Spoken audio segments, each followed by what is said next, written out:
अवसर पर उपस्थित सम्मानित मंच, गांव से बदर हुए पितातुल्य बुजुर्गों, मातृशक्ति के रूप में विराजमान माताओं या बहनों, विद्वान गुरुजनों एवं प्यारे विद्यार्थियों, बड़ी ही खुशी की बात है, हमारा देश 15 अगस्त 1947 को गुलामी की जंजीरों से मुक्त हुआ था और बाबा साहब भीमराव अंबेडकर जी युग पुरुष थे।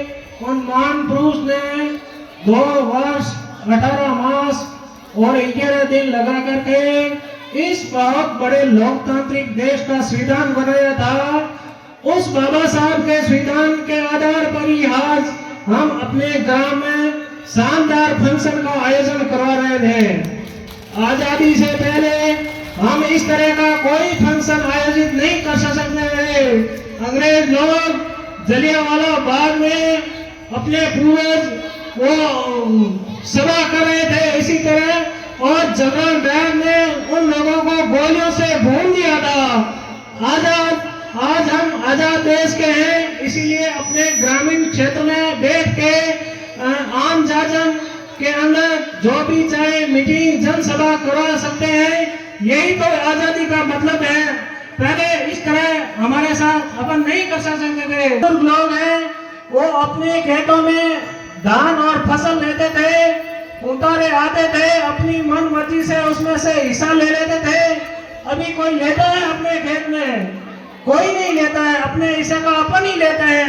यही इसी आजादी के उपलक्ष्य में अपने कश्मीर से कन्याकुमारी तक इस शानदार तिरंगे को लहराकर और आजादी की खुशियां पूरे देश में मना रहे हैं। आजादी का उमंग चल रहा है।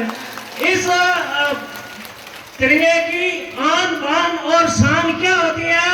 ये तो रशिया और यूक्रेन में अभी तत्कालीन अभी युद्ध हुआ था, उसमें हमारे लोकप्रिय प्रधानमंत्री नरेंद्र जी मोदी ने अपने भारत के बच्चे जो MBBS करने के लिए फॉरेन गए हुए थे, उनको बचाने के लिए यूक्रेन और रूस दोनों के राष्ट्राध्यक्षों से निवेदन किया था कि हमारे बच्चे एरोप्लेन तक पहुंच रहे हैं, तभी तक आप युद्ध ड्रॉप करो।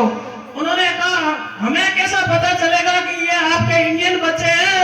मोदी जी ने कहा था कि हमारे बच्चे तिरंगा लहरा करके जाएंगे, और जहां भी अपने तिरंगा लहरा करके निकले उन पर किसी तरह की कोई मिसाइलें नहीं दागी थी।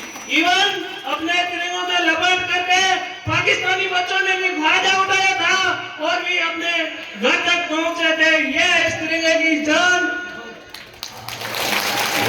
भाई सीताराम जी यहाँ बहुत एक्टिव है, आपके संस्था प्रधान, और कोई भी ये फंक्शन आयोजित कराने में महत्वपूर्ण रुचि लेते हैं।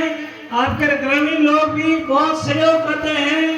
कई विद्यालयों में यह भी फंक्शन हुआ था, सीताराम जी ने हमें यहाँ बुलाया, मान सम्मान किया, इसलिए मैं इनका बहुत बहुत आभारी हूँ। और सीताराम जी कह रहे थे कि हमारे विद्यालय में वो लाइट वाला है, हाँ, तो मैं आपको इन्वर्टर भेंट कर रहा हूँ, पहुँचा दूंगा जल्दी। धन्यवाद।